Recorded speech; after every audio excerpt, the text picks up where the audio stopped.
It began as a quiet morning on my property, the kind where you could hear the soft trickle of the creek weaving through the grass, reflecting the sunrise like molten glass.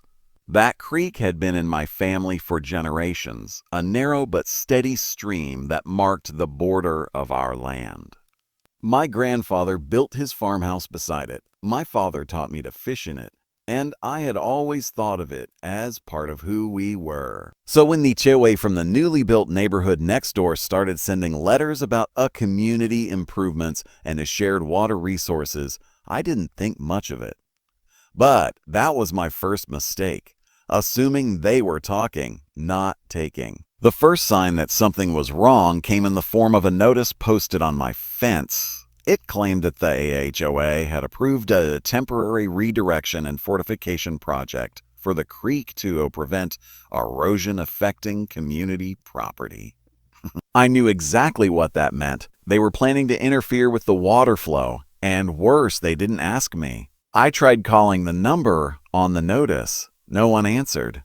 So I went to their office myself, a spotless building full of fake smiles and coffee machines that smelled more expensive than they tasted. The president, a woman named Marlene, with a pearl necklace and a voice as sharp as ice, told me it was already in motion. She insisted the creek wasn't technically mine because it has served as a drainage channel for the neighborhood. I told her the creek was mapped on my deed. She smirked and said, "We'll let the county sort that out." 2 days later, I heard engines outside. When I stepped onto my porch, I saw trucks, cement mixers, dump trucks, and men in reflective vests rolling onto my land. I ran down to the creek, waving my arms, shouting that they were trespassing. The foreman, a man chewing gum and holding a clipboard, didn't even look up. "HOA orders," he said. We were reinforcing the creek bed. I asked if they had a permit. He shrugged, and they said they own the waterway. Then the first load of wet concrete poured into the creek. I could hear the splash, then the gurgling sound of water being smothered. By sunset, my creek was gone. Veinsbones. The flow had stopped, replaced by a gray strip of drying cement. The frogs that lived there were dead. Fish lay gasping in small, muddy pools that had been cut off from the main stream. It looked like a crime scene. I called the sheriff, but he told me it was a civil matter. I called the county office, and they said it would take weeks to process a formal complaint. The HOA had moved faster than bureaucracy could blink. They knew what they were doing. For weeks, I stared at that gray scar through my window, watching rain collect on top of it in puddles. The HOA finished their project and even built a new sidewalk right beside where the creek used to run. They bragged about it in their newsletter, calling it a community beautification effort. I laughed when I read that. Beautification. They'd buried a living thing under cement. At first, I wanted to go out there with a hammer and break it up myself, but I knew better. I started documenting everything. Photos, timestamps, videos of the trucks pouring concrete across my property line. My lawyer told me to be patient, that nature has a way of making her point. And nature did. It started with the smallest storm in early spring. A few hours of rain and the new HOA neighborhood began to flood. Water pooled in the cul-de-sacs, drains backed up, and the newly landscaped yards turned to mud. I watched from my porch as they scrambled to install more drains.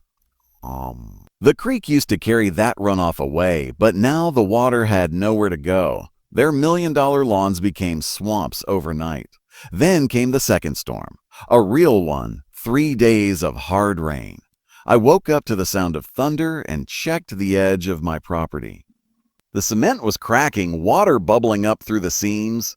The ground beneath had never stopped being alive. It pushed and swelled until the concrete fractured like eggshells. Water began to flow again, not neatly, but in chaotic, muddy channels that cut through the HOA backyard fences. By the time the storm cleared, the lower half of their development looked like a disaster zone. Basements flooded, walls buckled, and driveways collapsed into sinkholes. Their fancy executive villas were sitting in knee-deep standing water. I could see the irony play out right before my eyes. The same HOA that claimed to fix drainage had destroyed it.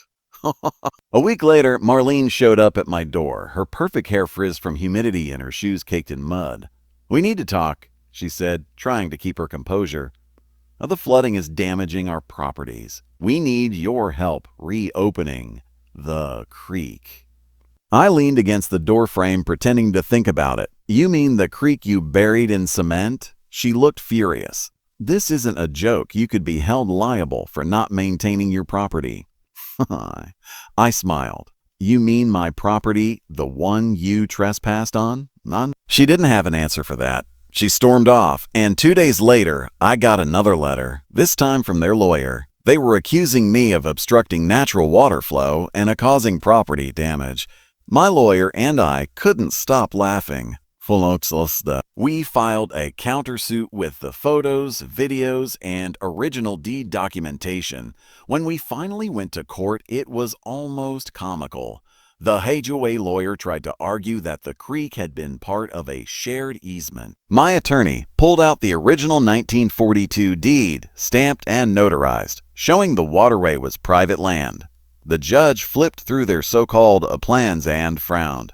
"You filled in a natural creek without permits?" he asked. Their lawyer mumbled something about a community's safety. The judge didn't buy it for a second. His ruling came swift and final. The HOA was guilty of environmental destruction, property damage, and trespassing. They were ordered to pay for a full restoration of the creek, along with all legal fees and punitive damages, over $2 million in total. The courtroom was silent, except for the sound of Marlene trying not to cry. It didn't end there. The county also fined them for unauthorized construction, and the environmental agency stepped in. The HOA funds dried up within months. Homeowners started leaving, unable to pay the sudden flood of fees and repair costs. Their once pristine neighborhood became a half-abandoned swamp. The sidewalks cracked, the playground rusted, and the executive villas were sold at half price to anyone desperate enough to live there. Meanwhile, I watched my land heal. The county forced them to remove the concrete and redig the original water path. Once the heavy machinery left, nature did the rest. The creek began to flow again, cutting through the earth like it remembered every twist and bend. Birds came back. Frogs sang at night. Even the fish returned from upstream. It took less than a year for the water to sound the way it used to. One evening, I walked down to the edge where the water bent near my fence. The sun was setting, turning the surface of the creek gold. So, across the way, I could see the dark, wet outlines of the ruined houses, those proud monuments of greed slowly sinking into mud. I picked up a fragment of broken concrete, the same type they poured into the water months ago, and tossed it in. It disappeared with a small splash, gone as quickly as they had tried to erase my creek. Every now and then, someone from what's left of the HOA calls, trying to settle, trying to rebuild, but I don't pick up. They destroyed something irreplaceable, something they never understood. The creek wasn't just water. It was a line of memory that ran through my family's history. And when they tried to bury it, all they did was bury themselves. Now, when it rains, I sit on the porch and listen to the sound of water rushing through the revived channel. It's the same rhythm my grandfather must have heard, the same one my father taught me to love. It's louder now, wilder, like it remembers the fight it had to win to exist. I don't feel guilt or satisfaction, just a quiet peace. The land took its revenge, not me. The hoe wanted control. They wanted to rewrite property lines, silence the flow of nature, and reshape the world into something they could manage. But the earth doesn't take orders from committees. Water always finds its way back. So does justice. And as the sun goes down over their ruined million-dollar homes, all I can think is how right my grandfather was. You can't pour concrete over a living thing and expect it to stay dead.